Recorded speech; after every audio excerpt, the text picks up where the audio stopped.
విలువైన కాలాన్ని, శక్తివంతమైన నోటి మాటలను తెలివిగా ఉపయోగించాలి. లేకుంటే వృధా చేసిన కాలం, నోరు జారిన మాట ఎప్పుడైనా ప్రమాదమే. విజయం ఒక్క రోజుల్లో రాదు, గుర్తుంచుకోండి.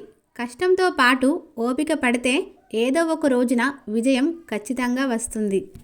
పడిపోతానని భయపడితే నడక రాదు, ఓడిపోతానని భయపడితే విజయం రాదు. ఫలితాన్ని నువ్వు నిర్ణయించకు, ప్రయత్నిస్తూ పోతే ఫలితం అదే వస్తుంది. తలచుకుంటే నీ తలరాతను ఇంతే అన్న వాళ్ళు కూడా నీ ముందు తలదించుకునేలా చేయగలవు. అలాంటిది ఇప్పుడొచ్చిన ఆ కాస్త కష్టానికి తలంచేస్తే ఎలా మిత్రమా? గెలవాలనే తపన దృఢంగా ఉంటే నిన్ను ఓటమి ఎప్పటికీ తాకలేదు. భయం అనే వరదను అరికట్టడానికి ధైర్యం అనే ఆనకట్టను నిరంతరం నిర్మించుకోవాలి.